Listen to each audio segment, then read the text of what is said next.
So let's open it to the audience. There are roving microphones. There's just one housekeeping note. If you do have a question, could you stand so the cameras can pick you up and it can be broadcast online. Is there anyone out there who has got a first question? In the middle here with in the grey shirt. If you could just stand and say your name, your organization. Hello, I'm Kevin Walmsley from Inter Pares here in Ottawa.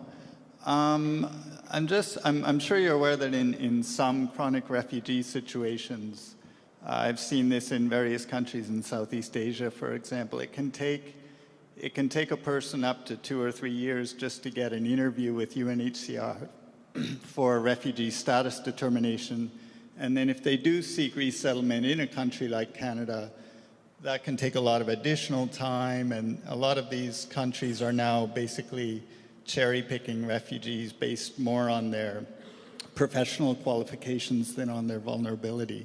So I find it's not surprising that we see an increase in people who see no other option but to try to get to countries like Australia or in Europe or Canada however they can and then claim asylum. So I'd be very interested to hear your thoughts on how the increasing trend that we see, for example, in Australia, that asylum seekers are mandatory detention, and in Canada, where now we have asylum seekers being denied basic health care since last year, and where sometimes the stated justifications for these policies are deliberately to make countries like Canada appear less welcoming to potential asylum seekers. So I'd appreciate hearing your thoughts on that. Thanks. It's a very nice question. Thank you very much.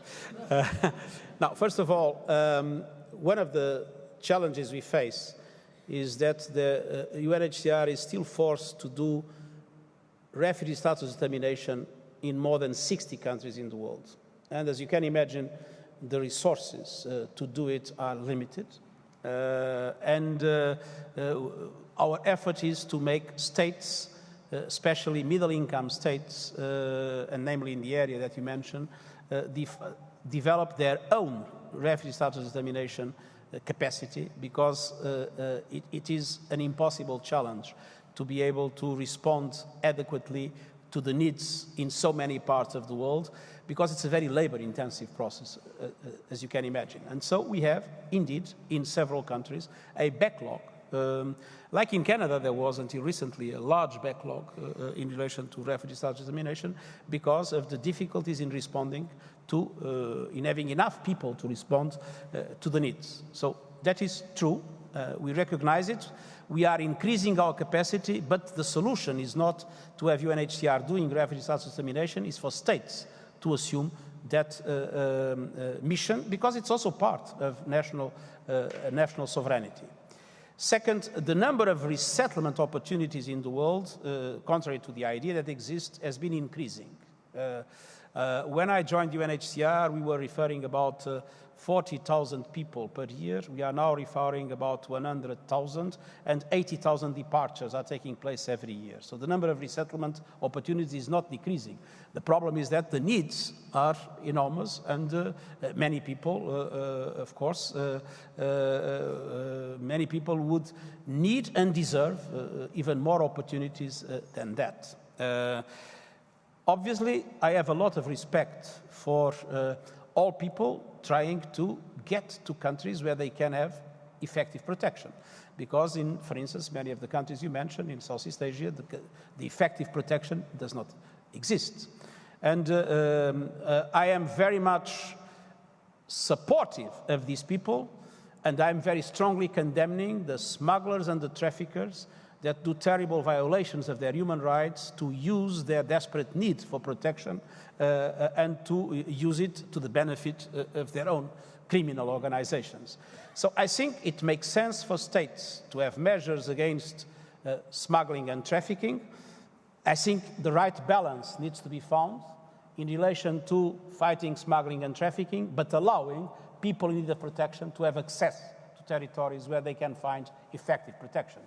And that is why, for instance, we have been very strongly against pushbacks of boats recently in the Mediterranean or in the southern Pacific, because we believe that we need to distinguish cracking down on smuggling and trafficking and the protection of the victims themselves. Okay. On the other side, just to finish, because I don't want to let, we have always been discussing with governments how to improve the support to asylum seekers and refugees. And in relation to Australia, one of the things that we have been criticizing is namely the extraterritorial processing of claims. And in relation to Canada, we were discussing yesterday with the minister how to improve the asylum system in Canada. We believe it's a solid asylum system. We believe there are some improvements that can be introduced. And the minister had the opportunity to tell us that in the evaluation that will take place at the adequate moment, he will be considering our own suggestions in order to see whether a system that is essentially solid, can have here or there things to be adjusted, how these things can be indeed improved. Okay. Namely, one of the things we're going to move on. Mentioned was related to this what is as you bad said as a story meeting. Hold on, we've got to keep going here. Now, I'd said to a fellow, yes, in the glasses with the mauve tie. James Miller from Carleton University here in Ottawa. Mr. High Commissioner, welcome back to Canada. Thank you for your very thought-provoking talk. I found it quite striking the way that you linked the notion of pluralism and understandings of pluralism to the causes of forced migration that we're seeing right now in the Central African Republic and in South Sudan. But it prompted me to think how we might use pluralism as a way of thinking more creatively for situations facing refugees in countries of first asylum when it comes to providing protection and finding solutions.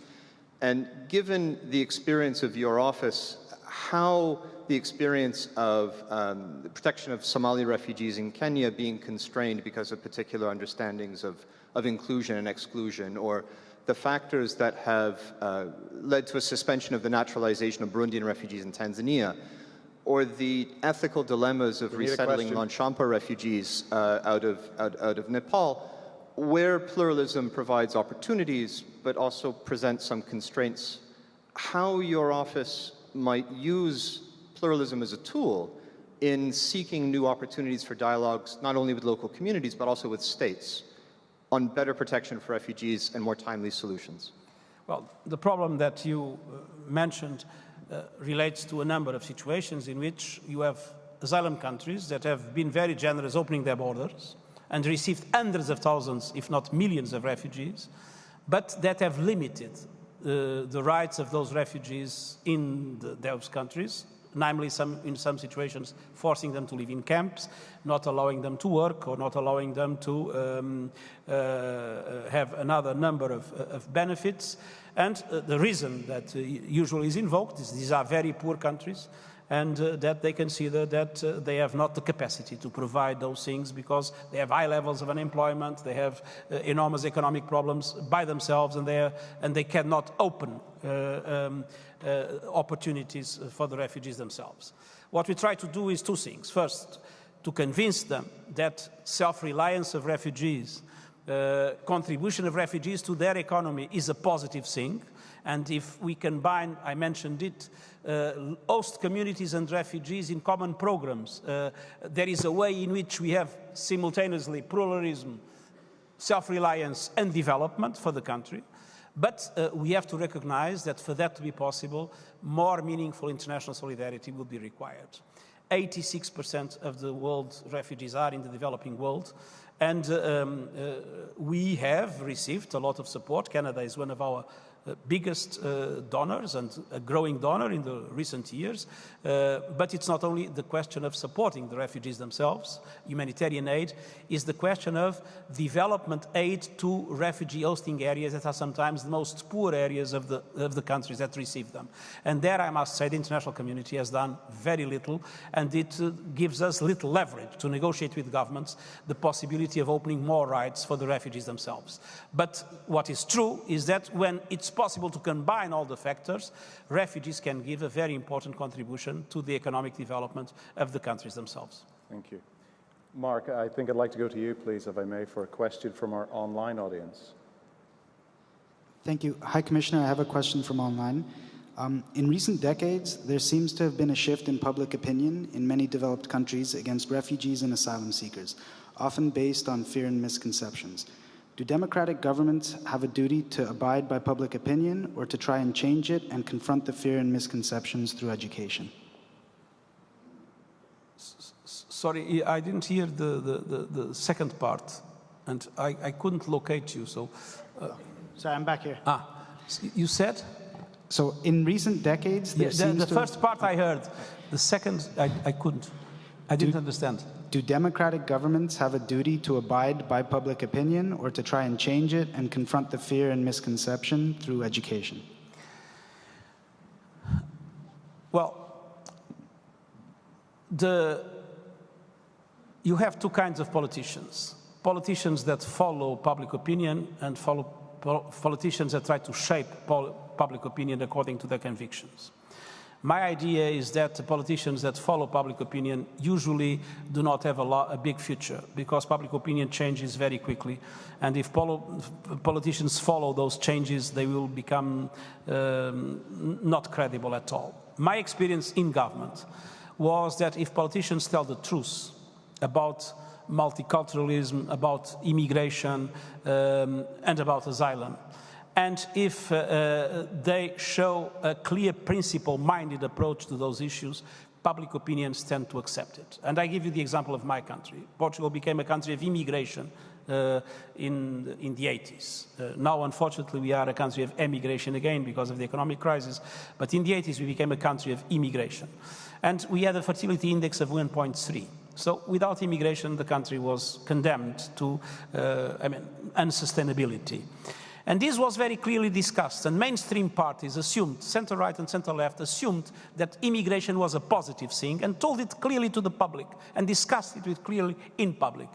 And the funny thing is that we do not have in Portugal any party that uses xenophobia as an electoral tool, because we managed altogether, parties of government and opposition, to unite our efforts together with the civil society to demonstrate that immigration was a good thing. And the same can apply about asylum.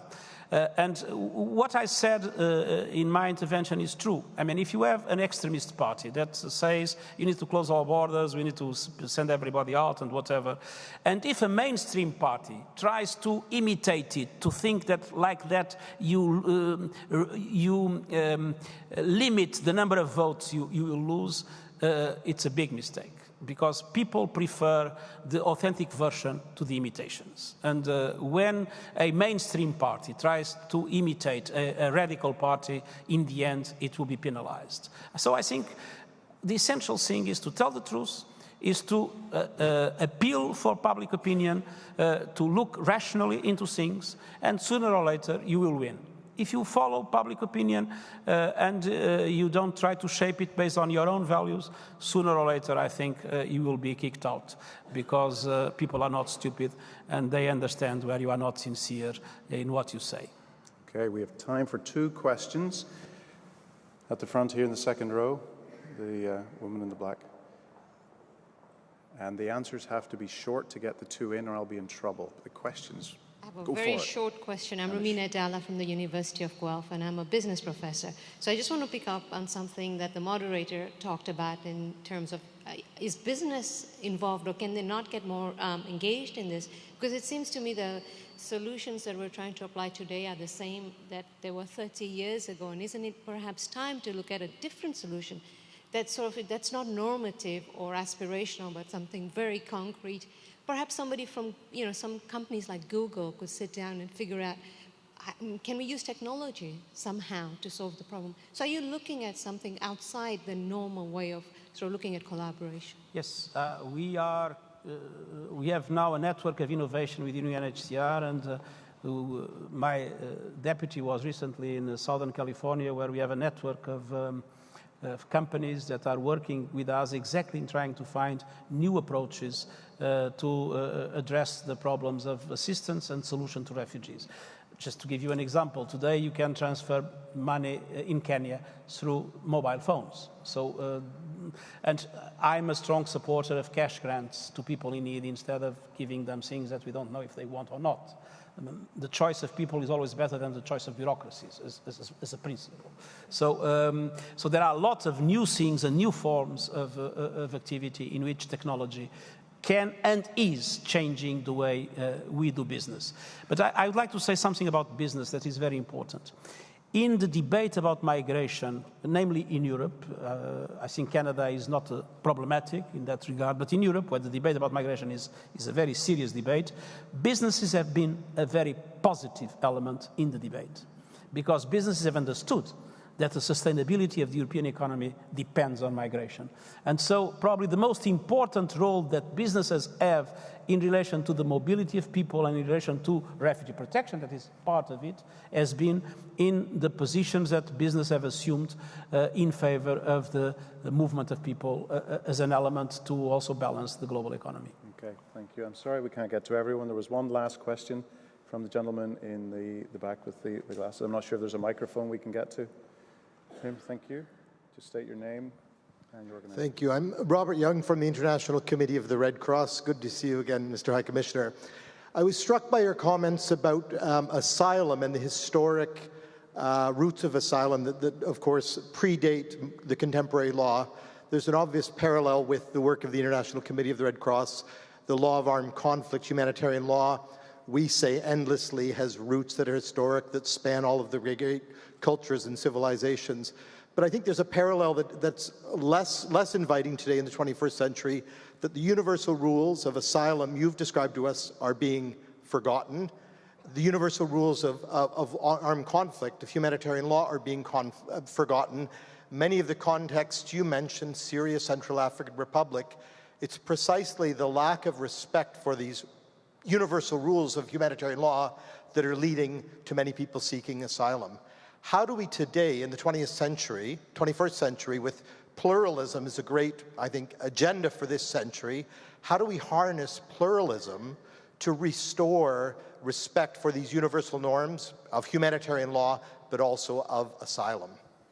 I think that pluralism is the key condition for universalism to be possible. I mean, there is no way to have universal rules if they are not perceived in the context of pluralist societies. But I would say that refugee law is more respected in today's world than international humanitarian law. With all the problems we face, borders of neighboring countries have been essentially opened in wars. I mean, look at the Syria neighbors, Lebanon, Jordan, Turkey. The borders are open. Look at the neighbors of Central African Republic, Cameroon, Chad, Democratic Republic of Congo, the borders are open. Looking at the borders of Somalia, again, Kenya, with all the problems, the border is open. Ethiopia, the border is open. So borders tend to be open, and refugee law tends to be respected. Where I see more dramatic violations is in what relates directly to your mandate, is international humanitarian law. All conflicts that we are witnessing today are seeing dramatic violations of international humanitarian law and are creating enormous restrictions to the possibility to deliver humanitarian aid to populations in distress. And that is why the situation of internally displaced people is sometimes more dramatic, I would say generally more dramatic than the situation of refugees. Because refugees at least are theoretically in a safe location and protected by another government. But internally displaced people are within the borders of their own country, and sometimes their own government is part of their problem, not part of their solution. Thank you very much, everyone. That concludes the moderated session.